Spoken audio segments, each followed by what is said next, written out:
गुरुजी पढ़ा रहे हैं, माइक में सब लगा रखा है, चालू कर रखा है और रिकॉर्डिंग का बटन ऑन करना भूल गए भाई सब। और एक खाली घंटे में सेल चेंज भी हो रहे हैं। पता-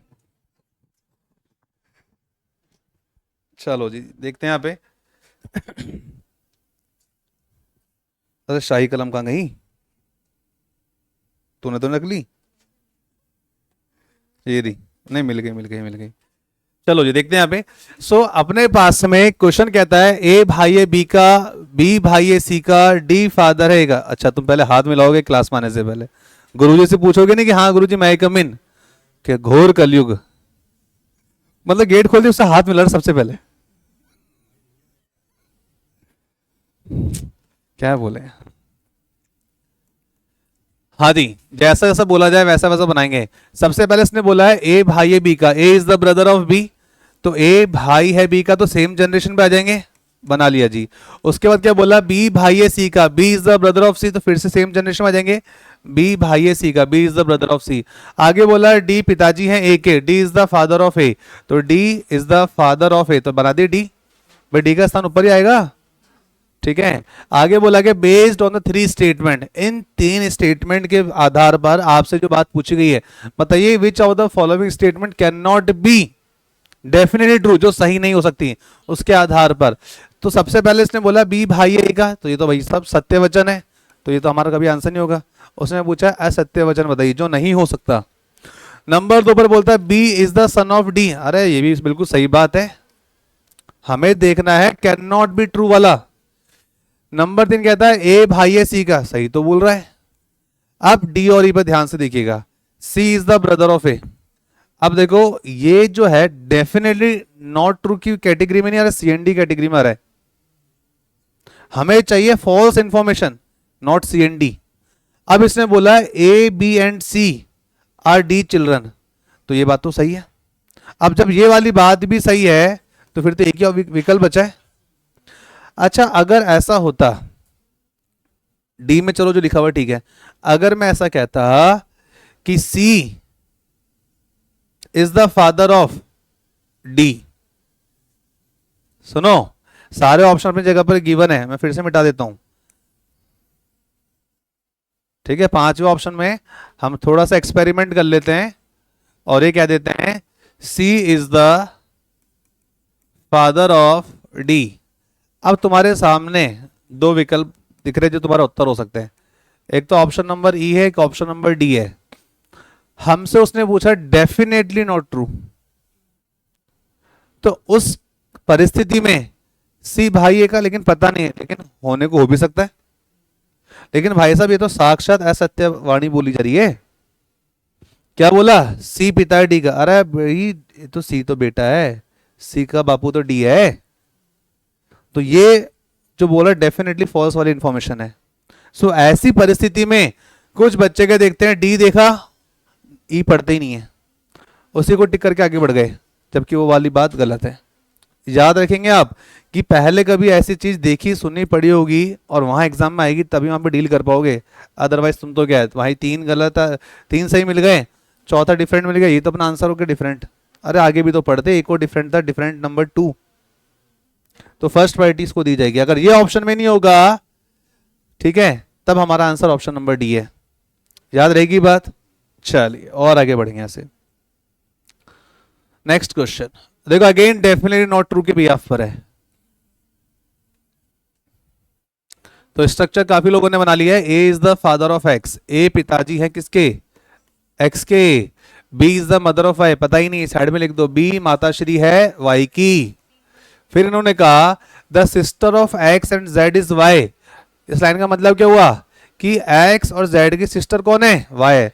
कुछ लोग यहाँ ऐसा भी समझ सकते हैं, मुझे भी यही समझ में आ रहा है कि एक्स और जेड सिस्टर है, लेकिन आप खुद सोच के देखो, उसने बोला लाइन क्या बोली, the sister of X and Z is Y, तो मीनिंग क्या बना इसका कि एक्स और जेड की सिस्टर कौन है, वाई है। एक्स और जेड के रिगार्डिंग हमें कुछ नहीं पता, उनका जेंडर आइडेंटिफाई नहीं है, तो साइड में लिख देते हैं कि एक्स और जेड इनकी जो सिस्टर है वो कौन है, वाई है। ठीक है जी। अब देखो एक्स और जेड की सिस्टर वाई हो गई है। आगे इसने क्या बोला, which of the following statement is definitely not true. वहां जाने से पहले जो टुकड़ों में इंफॉर्मेशन दे रखी है भाई पहले तो हम तोड़ देते, इस बार इसने खुद ने तोड़ के दे दिया, जोड़ना पड़ेगा। तो यहां अगर देखा जाए तो x के सिबलिंग्स z और y, भाई जो भाई बहन है, तो x के सिबलिंग कौन है, z और y हैं। तो उस हिसाब से उस आधार पे बात करें तो ये x तो दे रखा तो ऑलरेडी, यहाँ z आ जाए, ये y आ जाए, और y फीमेल है, और y की माताश्री कौन है, b है। तो उस हिसाब से ये इनकी होने वाली पत्नी कहलाएगी यहाँ पे।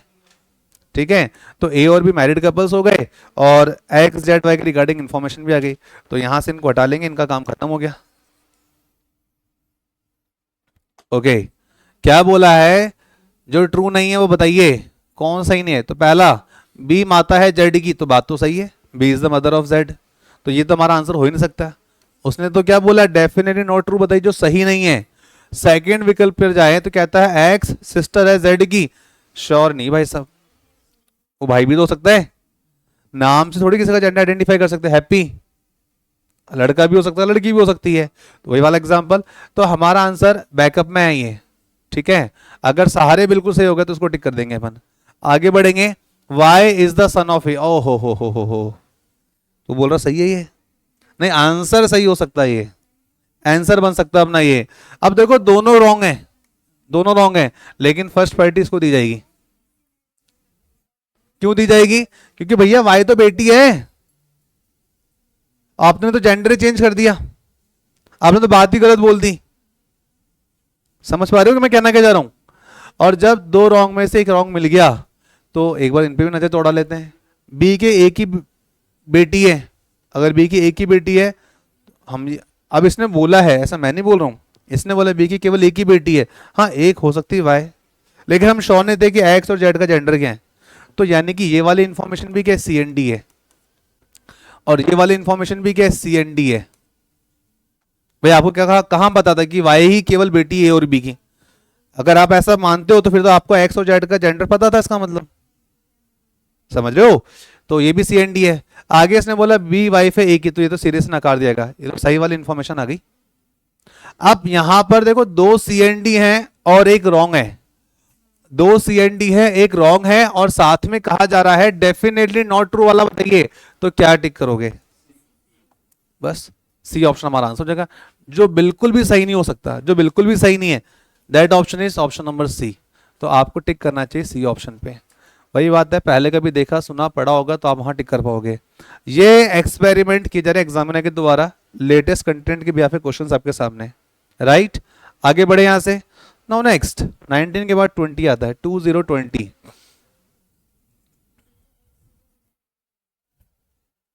हम्म 2020 का आंसर बताइए क्या आएगा, ऑप्शन नंबर।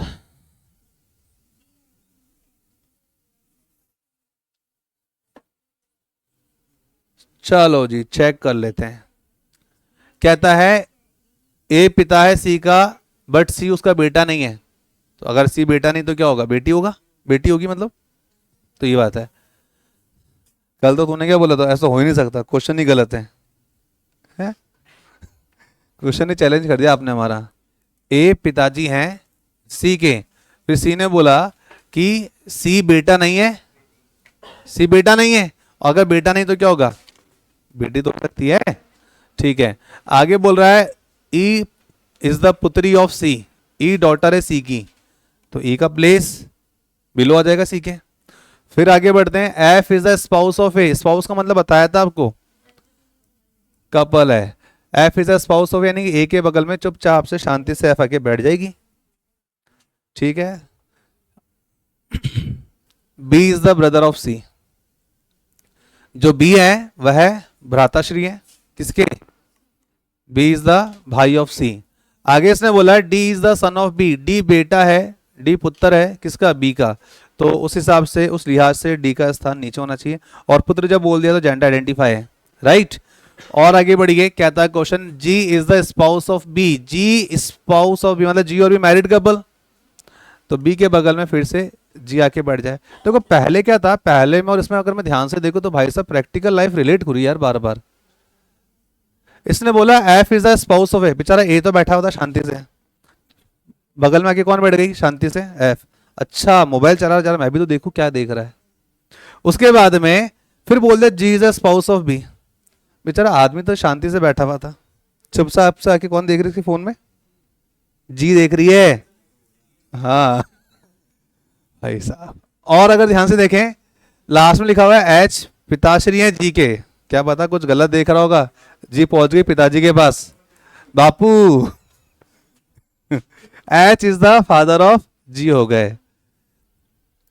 क्वेश्चन में पूछा गया है आपका नाम शुभम, तुम्हें तो अच्छा एक्सपीरियंस होगा। अब एक्सपीरियंस कौन सा वाला वो तो यही जाने और मैं जानूं। Who is the grandmother of D? D की ग्रैंड मदर कौन है? अरे डी की ग्रैंड मदर एफ है ना, तो बोले तो ऑप्शन नंबर सी। ठीक है, पूछा है जी बेटा कौन है एफ का? बी, बोले तो option number A. How is D related to H? D किस प्रकार संबंधित है एच से? तो डी तो भाई साहब दोहिता बोला था कल सुरभि ने। दोहिता को क्या बोलते हैं? अरे अंग्रेजी में क्या बोलेंगे? हाँ तो वो ढूंढना ना ऑप्शन में कहाँ है, तो बोले तो ऑप्शन नंबर ए। ठीक है, तो यहां से आगे बढ़ेंगे, इसमें कोई दिक्कत समस्या नहीं है। 20 तक पार पा लिया, अब जो क्वेश्चन आगे बढ़ेंगे उनका लेवल धीरे धीरे एनहेंस होता जाएगा। चलिए आगे बढ़ते हैं यहाँ से, क्वेश्चन नंबर 21 के बाद मतलब जो भी है। देखो सोचो बताओ क्या बोल रहा है। सी पिता है डी का और बेटा है ए का। ठीक है, ए जो कि पत्नी है एफ की, B maternal granddaughter of F का मतलब कोई बताओ मुझे क्या हुआ, इस लाइन का मतलब बताओ। कोई नहीं बोले, जिससे पूछा जाए केवल वही। सुरभि क्वेश्चन जब भी पूछो नजर नीचे कर लेती, मेरे से ना पूछ लो। नहीं कुछ नहीं लिखना, लिखने के लिए हम बहुत है ना, पीडीएफ मिल जाएगी। अभी तो केवल देखो समझो। B is the maternal granddaughter of F बोला जा रहा है, इसका मतलब क्या हुआ? भाई साहब ये बोल रही है एफ नानी लगी बी की। B is the maternal granddaughter of, मैं बी के रिगार्डिंग बात कर रहा हूं। नानी बोल रही कि नातिन बोल, पहले तो क्लियर कर मुझे। पहले नाम किसका लिखा हुआ आ रहा है? पहले किसका नाम लिखा हुआ आ रहा है? हाँ अब बता। नातिन लगी, उस नातिन को अंग्रेजी में क्या बोलते हैं? अरे लिखा हुआ है ना, ये देखो बत्ती गुल हो गई है। आगे बढ़ते हैं ऐसे। जी इज द मदर ऑफ, हमारे क्वेश्चन तो ऐसे आएंगे तुरंत, किसी का भी नाम लेंगे और खड़ा कर देंगे, बताओ भाई। G is the mother of B, G माता है बी की और ई वाइफ है सी की। ठीक है, स्ट्रक्चर बनाए, कई लोगों ने बना लिया होगा। क्वेश्चन में बोला गया था C is the father of D, C पिता है डी का लेकिन बेटा है किसका? ए का। C is the father of D and son of A, and बोला गया है, सी के लिए बोला गया था। आगे बोला गया ए, ए के बाद हु लिखा है, हु रिप्रेजेंट कर रहा है ए को। A who is wife of F, A जो कि पत्नी है एफ की। अगर ए वाइफ है तो एफ को क्या होना पड़ेगा? मेल, यानी कि हस्बैंड होना पड़ेगा। आगे लिखा हुआ B is the maternal granddaughter of F, यानी कि इस एफ के कोई बेटी होगी, हाँ, और उसके नीचे बी का स्थान, और ग्रैंड डॉटर बोल दिया है, मैटरनल ग्रैंड डॉटर तो मतलब ये भी फीमेल है। कितनी बात से एग्री करते हो? मैटरनल ग्रैंड डॉटर मतलब कि एफ के, तो अब फिलहाल के लिए भी हमको जो दिखाई दे रहा है ए और एफ के कोई बेटा दिखाई दे रहा है, लेकिन उसने बोला बी जो है मैटरनल ग्रैंड डॉटर, इसका मतलब बी नातिन है। और नातिन एक ही कंडीशन में पॉसिबल हो सकता है जब ए और एफ की कोई डॉटर हो। ठीक है, तभी तो बोलेंगे हम नाना नहीं किसी के। नाना नहीं कब बन सकते हैं? जब कोई बेटी होगी। अगर बेटी है नहीं तो वो दादाजी कहलाएंगे। कॉमन सेंस लगाना पड़ेगा। अब इसने खुद ने बता दिया यहाँ पे। और आगे बढ़िए ऐसे, कहता है जी माता है बी की। अब जी माता है बी की तो 100% जी का प्लेस ए बनेगा। G is the mother of B बोला ना उसने तो, ओके। आगे बोला गया and E is the wife of C, और जो ई है वह वाइफ है किसकी? सी की। And E is the wife of C, तो कुछ स्ट्रक्चर ही बनेगा, यस और नो? अब क्वेश्चन है कितने लोगों का सेम स्ट्रक्चर ये बनाता है? Please raise your hand. 1 2 3 4 5। बाकी जनता केवल तुम देखने आए हो क्या? हाफ बन गया था, नंबर हाफ देंगे चलेगा? तो फिर इससे पहले 2 क्लास की वीडियो लिंक्स शेयर हुए थे, नहीं देखिए तो फिर आपको आता है इसका मतलब। क्वेश्चन पूछेंगे अभी, देखो आज क्वेश्चन दागते कैसे हैं। आज हमने फास्ट किया है, ठीक है, पेट गड़बड़ कर रहा है। जब ये खाली होता तो ये दिमाग वैसे ही काम नहीं करता है। तो अब देखो आज किस किस का नंबर आता है। How is G related to A, how is G related to A, तो जी कहां पर है और ए कहां पर है, तो देखो जी कौन है, डॉटर है किसकी, ए की, तो अकॉर्डिंग टू ऑप्शन, अब देखो ग्रैंड डॉटर भी है डॉटर भी है, तो सही विकल्प का चुनाव कीजिए, option number A will be the answer. Second क्या बोला था, ओके चलो देखो अगला question, how many females are there in the family, परिवार में कुल कितनी महिलाएं हैं, तो एक दिखाई दे रही, दो दिखाई दे रही, तीन दिखाई दे रही, चार, सो सही आंसर होगा चार, नहीं होगा, पांच नहीं होगा। अरे तुम क्या डी को पर्सनली जानते हो, पर्सनली जानते हो, कैसे मान लिया डी आप पुरुष व्यक्ति है, हाँ, तो कैसे कह दिया A1 G2 E3 B4, तो 4 टिक करके जा रहे हैं, नाम से जेंडर आइडेंटिफाई नहीं होते हैं, बोला था मैंने पहली क्लास में ही, ठीक है। सो आंसर शुड भी क्या होता है, सी एन डी। हाँ अगर सी एन डी नहीं होता, सी एन डी अगर नहीं होता तो क्या टिक कर दे आंसर, नॉइस करना पड़ता, सीधी सी बात है कि आंसर तो है लेकिन वो विकल्पों में नहीं है, that is we have to tick mark none of this. लेकिन मैं अगर ये क्वेश्चन पेपर या मैं क्वेश्चन बनाता ना, तो पता मैं क्या लिखता, आइदर और का ऑप्शन रखता, और साथ में ना पहले वाले ऑप्शन में रखता 3, दूसरे वाले ऑप्शन में रखता मैं यहाँ पे 4। देखो क्या बनेंगे, सुनना यहाँ पे, ठीक है। तीसरा वाला ऑप्शन, अरे 4 तो होना ही नहीं चाहिए, पहले में भिड़ती सबसे पहले सी एन डी, तुमसे गलती कराने के लिए एग्जामिनर हर वो चाल चलेगा कि तुम गेम से बाहर हो जाओ, ठीक है। अगर हम तीसरे विकल्प की बात करें तो यहां रखा जाएगा 5 लोग हैं। चौथे की बात की जाए तो मैं यहाँ पे आइदर और का ऑप्शन रखूंगा और लिखूंगा आइदर 4 और 5, नंबर 5 पे रख दूंगा none of these, none of these. क्या आंसर रखोगे ऑडियंस, रिप्लाई कीजिए, फोर्थ, फोर्थ क्यों रखोगे भाई, आइदर 4 और 5। राहुल जवाब देगा, कोई नहीं बोलेगा, राहुल कुछ कहना चाह रहा है मेरे से, आवाज आएगी राहुल मेरे तक, सी एन डी हो गया, हा एक तो फंसा, हाँ तो मैं भी तो यही बोल रहा हूँ, डी का जेंडर नहीं दे रखा, मैं भी तो बोला, हाँ पीछे बहुत देर से बोले सर मेरे से तो कुछ पूछते ही नहीं हो, मेरे से ही पूछ लो, तो खड़ी होके देख ले, चेयर पे खड़ी हो जा। हाँ महाराज कुछ कहना चाह रहे थे आप भी, सी एन डी होगा, हा सी एन डी, हाँ 4 हो गए, लग रहा है, लग रहा है मतलब श्योर नहीं है, उधर का देख रहा है, इधर का लिखा आंसर, बोलता सर रीजनिंग ब्लड पढ़ने में मजा आता, अरे मजा लेना, आनंद लेना। चौथा होगा या लग रहा है, चौथा होगा, तुम बोलो फोर्थ क्यों होगा, अभी एक्सप्लेन करोगे तुम, बिल्कुल उसने भी यही बात बोली, डी का जेंडर नहीं पता है, उसके नंबर कटे, क्यों कटे पता चले, हाँ उसने भी यही बोला कि डी का जेंडर नहीं पता, वो मेल भी हो सकता है फीमेल भी हो सकते है, फिर उसके आगे कौन समझाएगा, अच्छा महेंद्र, हाँ अपने पास ही है, हाँ हाँ 4 फीमेल है,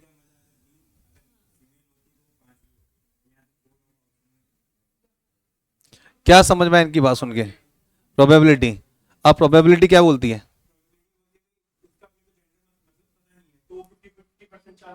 50-50 होगा, तुम्हें कैसे पता, हाँ ऐसे बोलो, हाँ ठीक है, फिर 4 तो कंफर्म दे रखी है, दिखाई भी दे रही है, हम्म 5 हो जाएंगे, हाँ तो क्या एक्शन लोगे, 4 5 C and D, either neither none, क्या भाई पहले आनंद हमें भी तो लेने दो, किसके दिमाग में क्या चल रहा है पता तो चले, वो तो अभी तक सस्पेंस में ही है, आइदर वाला आएगा, देखो जी आपको फिर से क्लियर कर देते हैं, यहां पर सी एन डी आ रहा है एक तो हमारा ऑप्शन, और एक आ रहा आइदर और। तो हम आइदर और का मतलब हमें पता है कि दोनों में से कोई एक बात हो सकती है। आइदर का मतलब दोनों में से कोई एक होता है, ठीक है। या तो 4 होगा आंसर, या फिर क्या होगा 5 होगा। हमने बोला 4 होगा या 5 होगा, हम कंफर्म 4 तो बोल ही नहीं रहे। अगर 4 नहीं बोलोगे तो 5 हो जाएगा। अगर 5, हम कंफर्म 5 भी तो नहीं बोल रहे, 5 नहीं बोलोगे 4 तो हो जाएगा, लेकिन ये पता है इन दोनों में से कोई एक बात हो सकती है। तो उस कंडीशन में सी एंड डी को प्रायोरिटी नहीं दी जाएगी, उस कंडीशन प्रायोरिटी दी जाएगी आइदर और को। ये बात याद रखनी है, क्योंकि अगर देखा जाए तो 4 फीमेल वैसे ही है। और डी की अगर हम बात कर ले तो ये व्यक्ति पुरुष भी हो सकता है और महिला भी हो सकती है। अगर फीमेल हुई तो उस केस में 5 फीमेल है, अगर पर्सन मेल हुआ तो उस केस में 4 ही फीमेल हुई, राइट। तो आइदर और कहता है 4 या 5 ही हो सकती है। 4 तो साफ दिखाई दे रही है, और अगर 5 आ जाए तो आइदर और ही आपको टिक करना पड़ेगा। उन लोगों के आंसर सीधे गलत हो जाएंगे 4 टिक करके जाएंगे। कई लोगों ने इस क्वेश्चन में 4 आंसर दिया था स्टार्टिंग में, और कुछ लोगों ने 5 भी दे दिया, मान लिया डी को फीमेल ही मान लिया अपने मन से। अरे भाई साहब क्या ही बोले। उसके बाद में 90% आबादी सी एन डी भी बोल रही थी। याद रखेंगे सी एन डी नहीं करना है, आइदर और टिक करना है। सी एन डी कब करेंगे? जब मेरे विकल्पों में आइदर और ना हो। जब मेरे ऑप्शन में आइदर और नहीं होगा तो अब मेरे लिए फर्स्ट प्रायोरिटी क्या हो जाएगी? C and D, right. अगर आइदर और नहीं आया, सी एन डी नहीं आया, और ऑप्शन में दे रखा 3, 4, 5, 6 नन ऑफ दिस, तो उस केस में क्या टिक करोगे? None of this. कि हमारा उत्तर तो आया है लेकिन वह उत्तर विकल्पों में नहीं होने की वजह से, नहीं होने के कारण हमें टिक करना पड़ेगा नन ऑफ दिस, जिसका मीनिंग होता है इनमें से कोई नहीं, राइट। तो याद रखिएगा प्रायोरिटी बेसिस पे सेट है। प्रायोरिटीज क्या सेट है? फर्स्ट प्रायोरिटी देंगे हम आइदर और को। अगर आइदर और गायब है, नहीं दे रखा, तो हम सेकंड प्रायोरिटी देंगे सी एन डी को।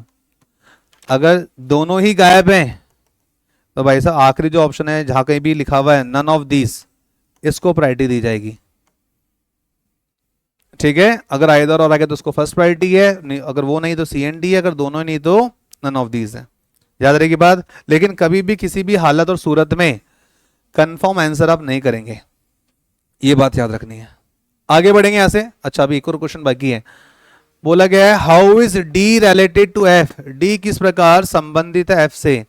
तो डी के रिगार्डिंग भाई साहब, अब देखो कुछ लोगों ने ग्रैंडसन भी आंसर कर दिया होगा, कुछ लोगों ने ग्रैंड डॉटर, लेकिन आगे भी तो पढ़ो आइदर 2 और 3। अब देखो उसने ये नहीं लिखा आइदर ग्रैंडसन और ग्रैंड डॉटर, उसने बोला कि या तो ऑप्शन नंबर बी और ऑप्शन नंबर सी। इसको वैसे हम जितनी जगह देख रहे थे अभी तक में, वहां पे तो आइदर ग्रैंडसन और ग्रैंड डॉटर लिखा हुआ था, लेकिन भाई ने इस बार थोड़ा सा आगे बढ़ के काम किया है कि ग्रैंड ऑप्शन नंबर बी या सी, और साथ में बीच में लिख दिया ओ आर, और दोनों में से कोई भी एक बात। तो वो मान के चल रहा है इतना कॉमन सेंस तुम यूज कर लोगे, तो यहां पे जो आंसर बनेगा ऑप्शन नंबर डी बनेगा, राइट। आगे बढ़े यहां से। फिर क्वेश्चन ने बोला है how is E related to G. अब ई किस प्रकार संबंधित है जी से। तो ई भाभी है कि साली है? अच्छा ई भाभी है। ननद कौन है इनमें से? जी हाँ, मतलब मैंने पहले ही बता दिया तो फिर तो यही बसता, ई भाभी हो गई तो जी ननद ही होगी। चाहे भाभी हो, साली हो, देवरानी हो, जिठानी हो, ननद हो, इन सब के लिए एक ही शब्द आता है सिस्टर इन लॉ। और बोले तो ऑप्शन नंबर बी, राइट। फिर इन्होंने बोला which of the following statement is true. बताइए इनमें से कौन सा स्टेटमेंट, कौन सा कथन सत्य है। पहला कहता है एफ पिता है ई का। अरे कहां सही है? तुम ही हो वो लोग जो अपने पिताजी को भूलने, शादी के बाद भूल जाते हो और पापा पापा कहते हो, पापा मेरी जान। हाँ गाना आया था ना रणवीर का, ओके। आगे लिखा हुआ है सी इज द ब्रदर ऑफ जी। सी भाई है जी का, सही तो है। और इसने यही पूछा शायद ट्रू वाला बताओ, तो यस ये वाली बात, ये वाला कथन सत्य है। ऑप्शन नंबर सी कहता है डी भाई है बी का। अब जब एक बात सही मिल चुकी है और ये वाली बात गलत हो चुकी तो बाय डिफॉल्ट ये ऑप्शन एलिमिनेट हो जाता अपने आप। भाई उसने क्या लिखा? All are true. All are true का मतलब है जितने भी दे रखे सब सही हैं, ठीक है। लेकिन जब एक गलत हो चुका है तो ये ऑप्शन अपने आप खत्म नहीं हो गया। सारे ट्रू कैसे हो सकते हैं जब एक गलत हो गया तो, और जब ये गलत हो गया और ये सही हो गया तो मेरे हिसाब से अब इसे चेक करने का कोई औचित्य नहीं बनता। देखो क्या बोला, D is the brother of B. कैसे पता है? जेंडर आइडेंटिफाई नहीं है। जब जेंडर आइडेंटिफाई नहीं होगा तो हम कंफर्म कैसे कह सकते हैं? अच्छा एक चीज और उस मेरे दिमाग में क्लिक हुई। सपोज करो, वैसे तो ये ऑप्शन नंबर सी सही नहीं है इसका आंसर केवल जो है ऑप्शन नंबर बी है जो आपने दिया था। लेकिन सपोज करो यहां पे भी अगर सही इंफॉर्मेशन आ जाती, भाई क्वेश्चन ने पूछा which of the following is true, right. अब ऑप्शन नंबर बी में भी सही इंफॉर्मेशन आ जाए, ऑप्शन नंबर सी में इफ सही इंफॉर्मेशन आ जाए, तब तुम्हारा आंसर क्या होगा? Answer should be none of this. None of this क्यों टिक किया हमने? राहुल बताओ।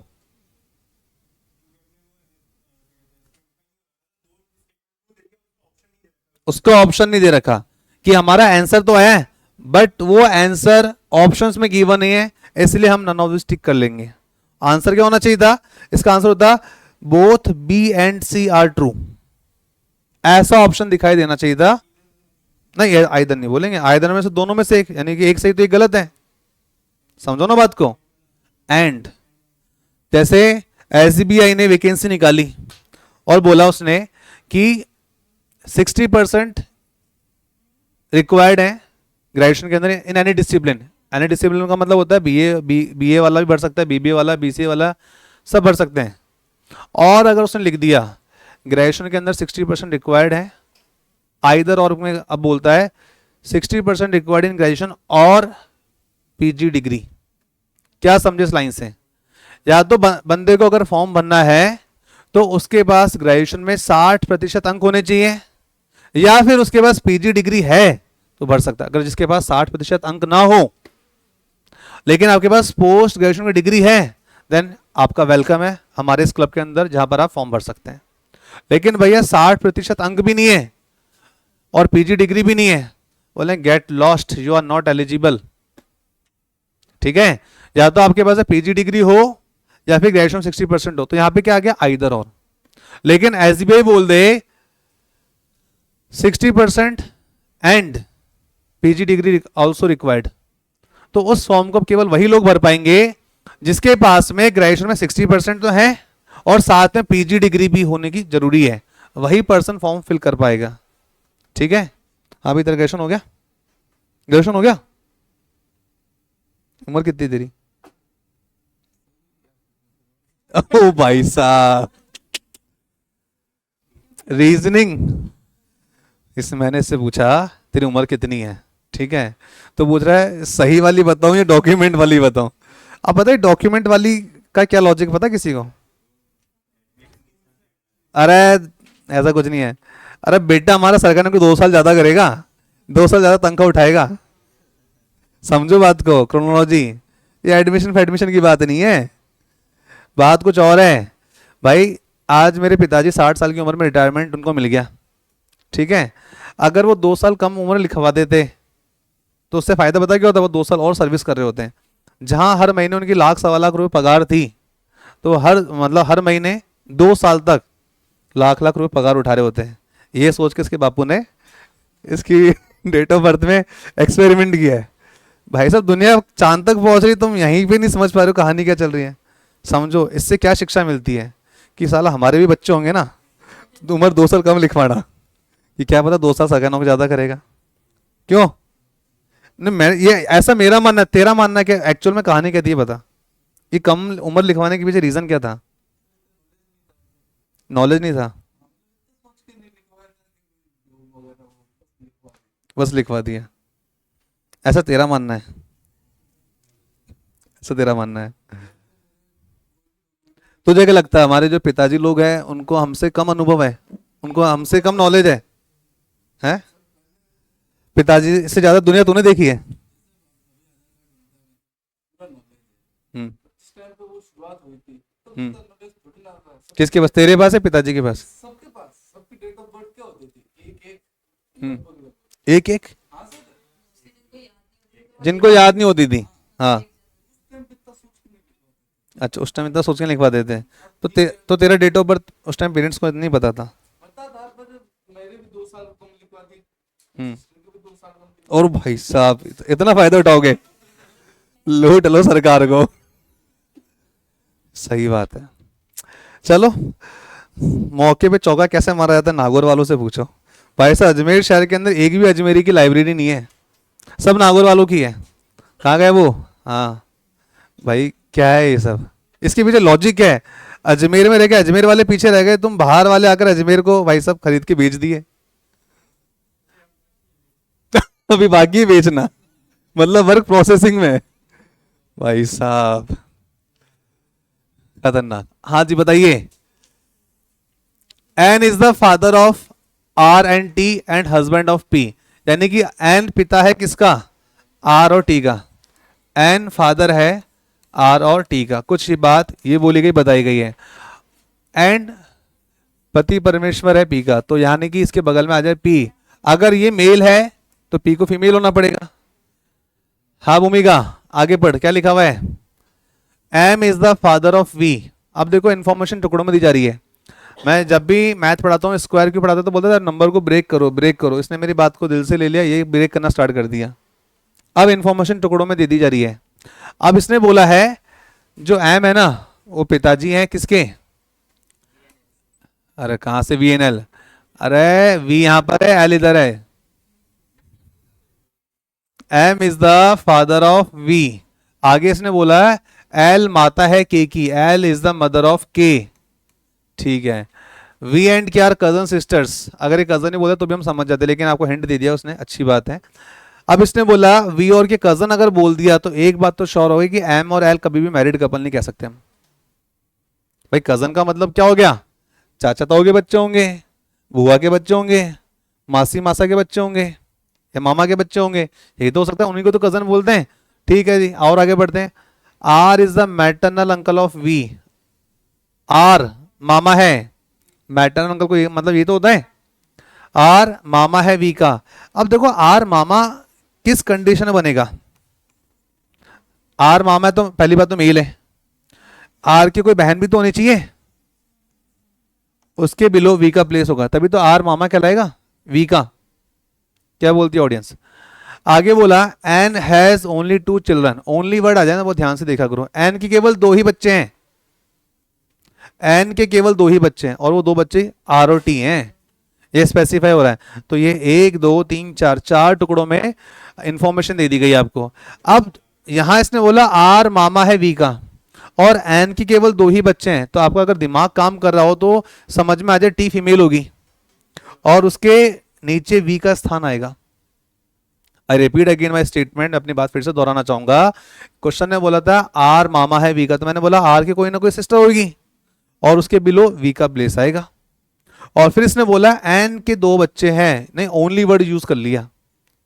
अगर ये बात होती ना तो मैं कभी भी टी को फीमेल नहीं कह पाता कंफर्म, समझ रहे हो? अब यहां इसने बोला एन की केवल 2 ही बच्चे हैं, अगर 2 ही बच्चे हैं तो वो 2 बच्चे कौन है? एक तो आर, दूसरा टी। अब उस हिसाब से इसने बोला आर जो है मामा है, मामा बोलते पर्सन कौन हो गया? मेल हो गया, पर्सन मेल है। और आर यदि मामा है तो फिर टी के बिलो वी का प्लेस आएगा, और आर की कोई सिस्टर होनी चाहिए थी तो टी को क्या होना पड़ेगा? फीमेल होना पड़ेगा, राइट? तो एक बात ये हो जाएगी, तो यहां पे हमने फीमेल नेगेटिव साइन लगा दिया। अब यहां से हमने ये इंफॉर्मेशन यूज कर ली, इसको हटा देंगे यहां से, इसका काम खत्म है जी। अब देखो इसने क्या बोला है, वी के ऊपर एम का स्थान है, दोनों में कॉमन टर्म क्या आ रही? वी और वी में एम आ रहा है, यानी कि वी के ऊपर एम का स्थान आएगा, और एम जो है पिताजी एम वी के। अगर एम पिताजी, इसका मतलब टी और एम को क्या होना पड़ेगा? Married, husband wife. तो टी और एम मैरिड कपल हो गए और वी का प्लेस बिलो आ गया। और उस हिसाब से अगर देखा जाए तो वी और के कजन्स हैं, और क्वेश्चन ने बोला एन की केवल 2 ही बच्चे हैं, तो उस हालात और कंडीशन को ध्यान में रखते हुए के का स्थान आर के बिलो आ जाएगा, और के की माताश्री का नाम है एल, तो उनको धर्मपत्नी बनना पड़ेगा आर की। ये इसका फैमिली स्ट्रक्चर बन जाएगा। और उससे पहले इसने जो इन्फॉर्मेशन दी थी we and K are cousin ना बोल के कजन सिस्टर्स बोल दिया, यानी कि दोनों पर्सन शुड बी फीमेल। ठीक है, तो वी और के दोनों फीमेल्स हो जाएगी। सो यहां से हमारा स्ट्रक्चर बनके तैयार हो गया। सभी टुकड़े जो थे सबको जोड़ करके एक माला में पिरो दिया गया, तो एक कंप्लीट फैमिली ट्री बनके हमारे सामने निकल के आया। नाउ क्वेश्चन ने पूछा है बताइए एम किस प्रकार संबंधित है पी से? How is M to P? तो अगर ध्यान से देखा जाए तो एम मेल पर्सन है और एम की वाइफ टी है और टी की माता श्री पी है। तो अब देखो ऑप्शन में हो सकता था आपको मदर इन लॉ और सन इन लॉ दोनों मिल जाए, फिलहाल के लिए तो यहाँ पे मदर इन लॉ नहीं है तो गलती होने के चांस कम है, लेकिन अगर आ जाता पहले मर्तबा मदर इन लॉ, देन एक छोड़ के तीसरे नंबर पे सन इन लॉ आता, तो कुछ बच्चे हो सकता था यहाँ फंस जाते हैं। लेकिन ध्यान क्या रखना है, जिसका नाम पहले आ रहा है उसके रेस्पेक्ट में आंसर करना है। तो M is the son in law of P, son in law बोले तो ऑप्शन नंबर सी इसका आंसर बन जाएगा, राइट। चलिए 22 हो जाने के बाद और आगे बढ़ेंगे अपन। क्लियर सभी को यहाँ पे? ठीक है, इसकी देखना खुद से प्रैक्टिस करना, क्योंकि स्टूडेंट्स मुझे कहते हैं आफ्टर द क्लास बोलते हैं कि सर जब आप यहाँ समझा रहे होते हो, लिख रहे होते हो, तो फटाफट समझ में आ रहा होता है, लेकिन यही चीज हम खुद से करने बैठते हैं, या तो हम अटक जाते हैं, या कंफ्यूज हो जाते हैं, या हमें समय ज़्यादा लगता है। क्यों लगता है? क्योंकि प्रैक्टिस की कमी है। ठीक है, अब हमारे यहाँ पे होनहार छात्र ये बैठे हैं, 2-3 ये बैठे हुए हैं। अब ये भाई साहब बनाते ही नहीं फैमिली ट्री, क्वेश्चन लिखते ही नहीं है, सीधा उड़ा देते हैं आंसर। तो कहीं ना कहीं चीज़ें समझ में आ गई, प्रैक्टिस कर लिया, तो आपको भी करना पड़ेगा। और आगे बढ़ेंगे यहाँ से। क्वेश्चन ने कहा आपसे T is the sister of D, T sister है D की, D मैरिड है P से, P बेटा है M का, T मदर है J की, Y पिता है U का, Y की केवल एक ही बेटा और एक ही बेटी, और U बेटी है T की, Q बेटा है D का। हाँ जी, कितने लोगों ने फैमिली ट्री बना लिया इसका? ओके 1 2 3 4 5, बाकी लोग बताइए।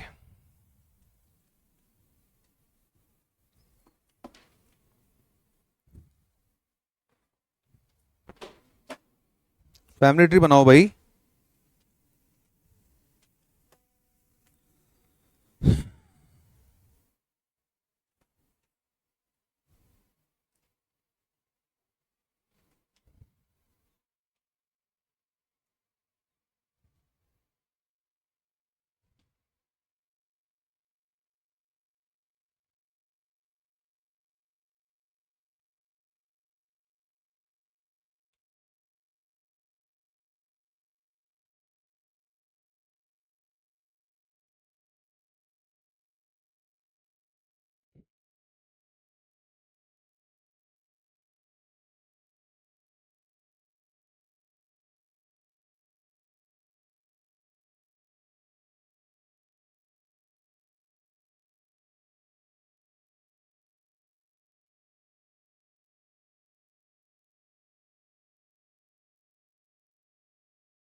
अभी चेक करें,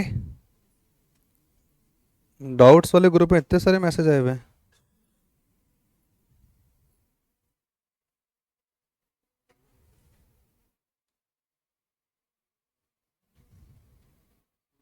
चलो देखते हैं, काफी समय लिया, कईयों का आंसर भी आ चुका होगा। फाइन, कहता है question T is the sister of D. तो देखिए टी सिस्टर है किसकी? डी की सिस्टर है। आगे बोला D is married to P, D married है किससे? पी से। तो यहाँ पे डी मैरिड है किससे? पी से। आगे बोला क्या? P is the son of M. यदि पी बेटा है किसका? एम का, तो उस कंडीशन में डी को फीमेल होना पड़ेगा, क्योंकि पी और डी मैरिड कपल थे, और पी यदि बेटा है एम का तो डी को फीमेल यानी कि वाइफ होना पड़ेगा पी की। फिर इसने बोला टी माता है जे की, T is the mother of J. तो T is the mother of J का मतलब टी के बिलो जे का प्लेस आ जाए। आगे क्वेश्चन ने बोला Y is the father of U. अब ये पता ही नहीं कहां पर कौन है, बस इतना बताया वाई जो है फादर है, किसका फादर है? यू का फादर है। ओके, आगे बोला गया Y has only one son and only one daughter. Y के केवल एक ही बेटा है और एक ही बेटी है। ये ओनली का मतलब यही तो होता है, ओनली का मतलब होता है एक ही बेटा और एक ही बेटी, मतलब इकलौता बेटा और इकलौती बेटी है वाई के पास में। ओके, आगे इसने बोला U is the daughter of T. अब जो यू है वह डॉटर है, यू तो यहाँ पर दिखाई दे रही है, और यू अगर डॉटर है तो ये, और बेटी है किसकी? टी की। तो टी और वाई को मैरिड होना चाहिए, वाई मेल है तो टी फीमेल हो जाएगी। और आगे बढ़ते हैं, Q is the son of D, और Q जो है वो बेटा है किसका? D का। तो Q बेटा है D का। अब ये इंफॉर्मेशन हमें टुकड़ों में दे रखी थी, सारे टुकड़े पिरो करके एक प्रॉपर एक माला बनेगी। चलिए बनाते हैं यहाँ पे। तो T और Y मैरिड कपल है, तो यहाँ से टी यहाँ पर है, तो यहाँ पर आ जाएगी वाई। टी अगर फीमेल तो वाई को मेल होना पड़ेगा, वाई मेल। क्वेश्चन ने बोला वाई के एक ही बेटा और एक ही बेटी है, इसका मतलब इनके 2 चाइल्ड होंगे। उस हिसाब से अगर देखा जाए तो क्वेश्चन ने एक बात और बोली थी यहाँ पे, वाई फादर है यू का और टी मदर है जे की, ये बात भी हो गई थी। अच्छा, वाई के बिलो यू का प्लेस है ना, हाँ, तो वाई के बिलो यू देखने को मिल रही, इसका मतलब ये वाला प्लेस किसका होगा, यू का होगा। और यू कौन है, उसने बोला ना कि भाई एक ही बेटी और एक ही बेटा है, तो बेटी तो मिल गई, तो जे को क्या होना पड़ेगा, बेटा होना पड़ेगा। ठीक है, तो ये लाइन खत्म हो जाएगी, इसको हटा देंगे बाद में। और कुछ बचा इधर, आई होप सारी इन्फॉर्मेशन कंप्लीट हो गई। वाई के एक ही बेटा एक ही बेटी है, तो बेटी ये रही, बेटा ये रहा। टी और वाई मैरिड कपल, उनके बिलो यू का प्लेस आएगा, तो यू का प्लेस आएगा। ठीक है, पूरा स्ट्रक्चर बन के तैयार हो गया। अब क्वेश्चन ने पूछा है how is P related to T, तो बताइए पी किस प्रकार संबंधित है टी से, ब्रदर इन लॉ। तो उस हिसाब से देखा जाए तो option number C brother in law है, right. Second question, how is J to D, J किस प्रकार संबंधित है डी से, तो J is the nephew of D, nephew बोले तो ऑप्शन नंबर डी। आगे इसने बोला how is Q related to M, तो बताइए क्यू किस प्रकार संबंधित है, तो क्यू इज द ग्रैंडसन भी बोल सकते हो, मैटरनल ग्रैंडसन भी नहीं बोलेंगे, तो ये केवल ग्रैंडसन ही होगा। ग्रैंडसन बोले चाहे पैटर्न ग्रैंडसन बोले एक ही बात है, तो बोले तो ऑप्शन नंबर बी ये आंसर बनेगा यहाँ पे। हाँ जी, सबके आंसर ये आ रहे थे। चलो वेरी गुड, आगे बढ़ते हैं यहाँ से। 23 तक हो चुके हैं, 24वां क्या बोलता है बताओ। नहीं, मैटरनल मैंने मना कर दिया ना बाद में। हाँ, लिखा हुआ है डी पिता है ए का, डी मैरिड है पी से, और पी माता है जे की, पी के केवल एक ही बेटा है, नहीं, P has only one daughter, P की केवल एक ही बेटी है।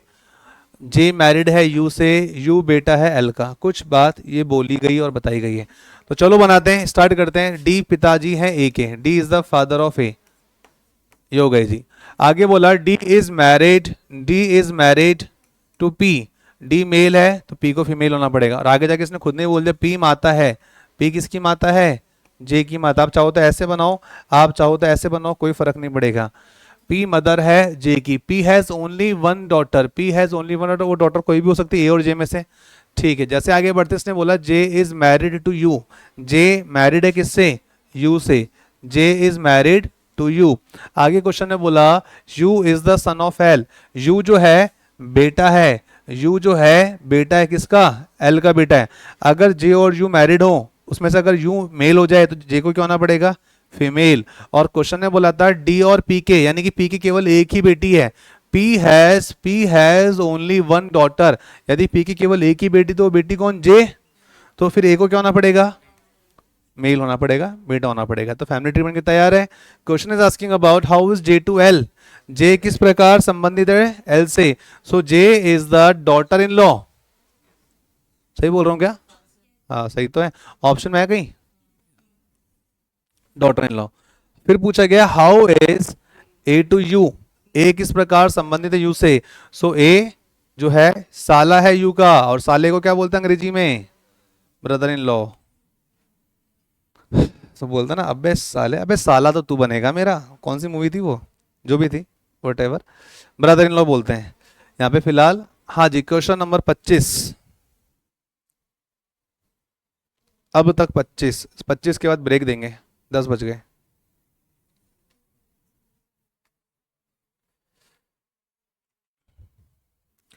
जल्दी जल्दी देखो और बताओ how many students solve the question number 25 पूरी तरह से। 25वां क्वेश्चन यहां से लेके पूरा सॉल्व कर लिया इसने, 4th पे टक गए। हाँ भाई चेक करें, शुभम, दिलावर, चलो जी देखते हैं। क्वेश्चन ने जो बोला हुआ है वो ये बोला है Y is the sister of J, तो हमने लिखा वाई जो है सिस्टर है किसकी, जे की।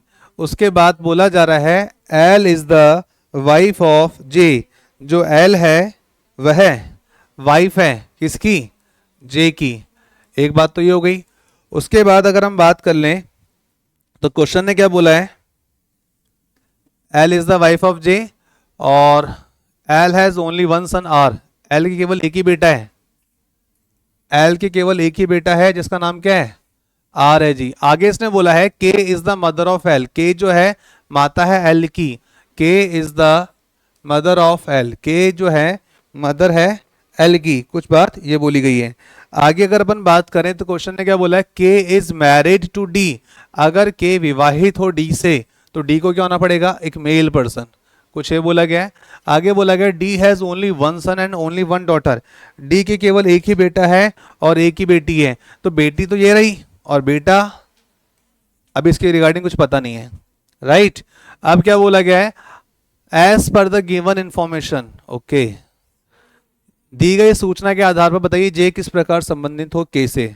How is J to K, so J is the son in law of K, very good, option number B हमारा आंसर हो जाएगा। नंबर 2 पर कहा जा रहा है how is R to Y, R किस प्रकार संबंधित है वाई से, R is the nephew of Y, हाँ भाई नेफ्यू आ रहा था इसका आंसर, ठीक है। Number 3, if L is the sister of B, यदि एल सिस्टर हो बी की, तो हमने बोला एल जो है सिस्टर है बी की, ठीक है, यानी कि कहना चाह रहा है कि इस प्लेस पर आपको बी फिल कर देना चाहिए।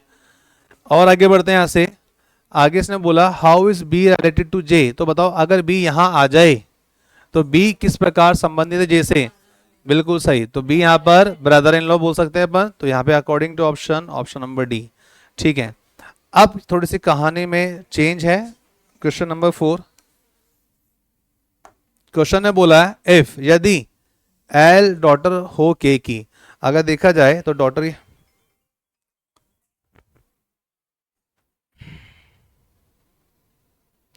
अब यहां बोला जा रहा है if L is the daughter of के, यदि एल डॉटर है किसकी, के की, ठीक है जी।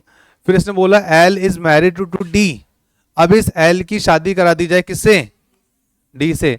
अरे भैया इसने इफ बोला है, इफ मतलब ऐसा हो तो कैसा हो, तो अब उस इंफॉर्मेशन में पुट मत करने बैठ जाना, कुछ लोगों ने गलती की है, कईयों की कॉपी मुझे दिखाई दे रहा है, कईयों ने पुट कर दी इंफॉर्मेशन वहां पे, तो यहाँ पे सोच रहे हो यार एल का हस्बैंड तो ऑलरेडी जे, अब डी को कहाँ से बिठा दिया जाए, उसने बोला ना इफ, तो आपको ये अज्यूम करने सिचुएशन, अगर ऐसा हो तो कैसा हो, यदि एल डॉटर हो के की, ठीक है जी, एल मैरिड हो डी से, ठीक है जी, यदि एल फीमेल है तो डी को मेल होना पड़ेगा, राइट। फिर इसने बोला B is the son of D, जो बी है वह बेटा है डी का। उसके बाद इसने बोला है T is married to B, जो टी है वो विवाहित है किससे, बी से, तो बी अगर मेल तो टी को फीमेल होना पड़ेगा। तो यानी कि इसने क्वेश्चन के अंदर क्वेश्चन बना दिया और पूछ लिया आपसे, तो बताओ यदि ऐसा हो तो कैसा हो, how is D related to T, तो डी किस प्रकार संबंधित है, D is the father in law, बोले तो ऑप्शन नंबर ए, बस खत्म कहानी, ठीक है। भाई ये मुझे बताओ ये वाली कहानी उसमें कितने लोगों ने ऐड कर दी थी, तुमने कर दी थी, छोड़ दिया था, ठीक है, और जिसने ऐड कर दी कि अब थोड़ी बताएगा, चलो कोई बात नहीं। तो अभी अपन इतना देखेंगे, इसके बाद जो रेस्ट ऑफ द क्वेश्चन होंगे शायद 4-5 ही बचे होंगे, 5 बचे हुए ना, तो 26, 27, 28, 29 और 30, तो उसके बाद में तो ये समाप्त हो जाएगा। तो आप क्या करेंगे, अभी बैठो आप सॉल्व करो इसको, ठीक है, और इसको पानी वानी पी के आना, ब्रेक है 5 मिनट का, ठीक है।